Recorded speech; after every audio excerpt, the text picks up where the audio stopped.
on your side sports, Cincinnati's longest running sports talk show on television. This is Sports of All Sorts with Reggie Wilson. What up? Welcome to Sports of All Sorts. No Bengals talk today, but we are talking football, the prep variety. High school playoff pairings released this afternoon.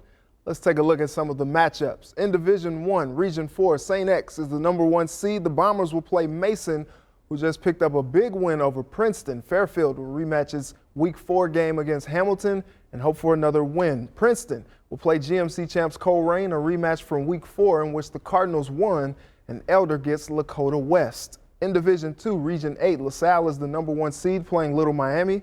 Undefeated Turpin gets St. Francis de Sales, and Harrison will play Canal Winchester. In Division III, Region 12, one-loss Franklin will play St. Mary's Memorial in a 3-6 matchup, and Baden will play their Week 1 opponent, Ross, and hope for some revenge after losing in OT to start the season. In Division 4, Region 16, defending state champs Wyoming will play Milton Union in a 1-8 matchup, and Roger Bacon gets Waynesville. Indian Hill will play Kenton. Division 5, Region 20, Taft is the number 1 seed. Senators will play Blanchester Saturday night. Summit Country Day gets West Jefferson. CHCA matches up with Springfield, and Madeira plays West Liberty Salem. Lastly, in Division 7, New Miami is the 1 playing New Bremen in round 1, and Cincinnati College Prep will play Lima Perry. And joining me tonight to break it all down is the busiest man in the city in the last 72 hours, our high school sports reporter, Mike Dyer. Mike, thanks for taking the time tonight. I appreciate it, Reggie. Thank you. I feel like I just did this on Friday night, but I'm glad to be back here in the studio. For sure, because you did. But, okay, let's get into some of these matchups. We had 6 GMC qualifiers in Division I. Who do you feel like will emerge from that pack? You know, that may be a record for the conference, obviously, Reggie, and so such a significant accomplishment when you talk about making the playoffs. Everybody knows that that's really the goal when it comes to Week 10. And, right. Boy, oh boy, I mean, you look at the teams from Fairfield and Colerain and the GMC championship on Friday night, and that game went to overtime. I mean, out of those teams, I mean, you really have to like that possible second-round matchup. You know, we're kind of putting, kind of looking ahead a little bit here, right. But that would be an amazing matchup. Yeah, exactly. In a regional semifinal matchup, I mean, that would certainly be one worth watching. Wow, I was at that game on Friday, and it was weird because Fairfield, they seemed like they were going to pull it out at certain times, and then Colerain just the heart of the champion. It's really amazing. 142-1 record for Colerain over those 20 consecutive GMC titles. Man. I mean, 83 consecutive GMC wins. It just goes on and on. Caught up with head coach Sean Cutright over the weekend. He sounded as groggy as me on Saturday morning when I called him. I'm sure he was. But you could tell the enthusiasm. I mean, just how proud he was of his players. 27 seniors on that Cardinals team, wow. Reggie. And, the transition from obviously going from Tom Bolden to Sean Cutright. Sean had been there since 2005 as defensive coordinator and been an assistant on the staff. But a whole new ball game when you take over as a head coach, and a lot to be thankful for, obviously, there on Cheviot Road. For sure. All right, let's get into Fairfield. They play Hamilton in a rematch from Week 4. The Big Blue played the Indians tough when they did play, lost by, it was 34-27 yeah. was the final there. Do you think Hamilton will give Fairfield a problem, especially with Jaton McClain maybe not being 100%? Yeah, the one thing that I look at that game in September, Reggie, was simply that Fairfield had 12 penalties in that game. So, again, do you kind of, it's a whole new ball game. It's a whole new season. As you know, once you get into the playoffs, people want to compare the regular season results to the postseason. You just can't really do that, and especially in high school sports, right. Where it's a topsy-turvy. If you think you know what's going to happen, you know what the outcomes are, you really don't. So, but yeah, you have to give credit to the Big Blue and Coach Nate Mahan, what he's done there. 2003 Hamilton grad, coming in his first season as head coach after having a lot of success at Little Miami. And whether or not they beat Fairfield remains to be seen, obviously. But yeah, you mentioned Jaton McClain, but Sawai Ellis, I mean, very capable. He was 11 of 13 passing in that game against Hamilton, and their defense really impressed me late in the season. So they were 9-0 for a reason going into Week 10. That's for sure. Let's get into Princeton.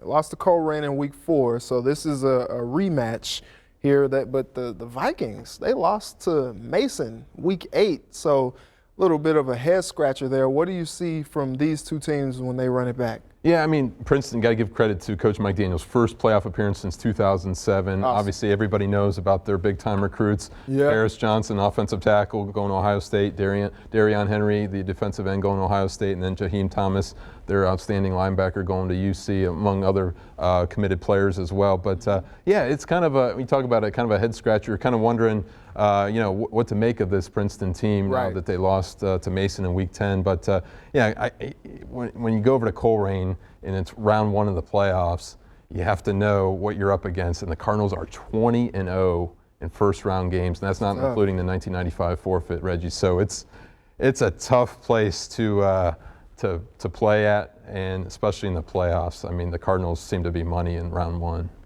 All right, let's talk LaSalle. They're the #1 seed in Division II. They've shown they can be beat, though. What are you expecting from them? How far do you think they can go? And again, did you expect LaSalle to be up 24-6 on Elder in Week 10? Reggie, I don't think most people did. And, really, I got to give a lot of credit to Coach Pat McLaughlin, bouncing back after that loss to Winton Woods at home. And he said, hey, it's one loss. Our goals are still intact about getting the outright GCL South title for the second time in program history. And they went out and performed and really did well, obviously, on Friday night. So do I see the Lancers getting really challenged? I mean, certainly you have to look at Turpin, 10-0, fifth time in program history they've gone undefeated in their regular season. And they may face a Harrison team that is playing really well in that second round. So Harrison has to get past Canal Winchester at home, obviously, too. But right now, I think LaSalle, on paper, #1 seed, is the team to beat in that region. They look good. They look good. So the team that beat them, Winton Woods, they did not get in. We had some That's a whole nother discussion, right? angry fans. What do you make of that they didn't get in? I know it's tough. They only played 9, but the schedule looked pretty good there. When you beat a team like LaSalle, you would think that maybe that helps them get in. They're first one out. Yeah, we saw a lot of feedback, obviously, on our Cincinnati area high school sports Facebook group. Yes. If people haven't joined that, obviously a shameless plug to get them to join that for all our coverage. But yeah, certainly Winton Woods going into this season, they had a few teams back out on them, Reggie, talking to Coach Andre Parker. I mean, again, still an independent team. They'll go to the Eastern Cincinnati Conference next season. Right. But it's been a tough challenge. I mean, they've wanted to be prepared for the state semifinals and for the state finals, and they've been to Canton. Obviously came up short last year in the state semis, but everybody knew about Mayan Williams going into the season, the runner-up in Mr. Football. They wanted to beef up their schedule. They knew the talent that they had, and you have to give Coach Parker some credit for beefing up that schedule and knowing there was a chance that they would miss the playoffs. I mean, it was kind of there, and I don't think people kind of said it a whole lot. Said, oh, they play that tough schedule, but it's all based on computer points at the end of the day. And again, the 9 games did not hurt them. I've seen that a lot of places. Obviously, the average would actually help them because it was only 9 games and not 10. But obviously, a close loss to Elder, a close loss to Christian Brothers, a 6A power out of St. Louis, and then they lost to defending Division I state champion Lakewood St. Ed's on a Saturday afternoon at home. No shame there. No shame at all when it comes to that. And Little Miami just edged them by 0.47 points, Reggie, when it comes to that final spot. So it was really, really close. You have to believe Winton Woods would certainly be right there, knocking on the door for a regional championship there, had they had the opportunity, but it just wasn't meant to be. And I'd like to point out, too, the OHSA sent out their pairings earlier today, as you mentioned, and 2 teams, Division VI team and a Division V team, went undefeated, 10-0 in the regular season, and did not make the playoffs. Gibsonburg and Northwood, obviously not 2 area teams, but still worth noting.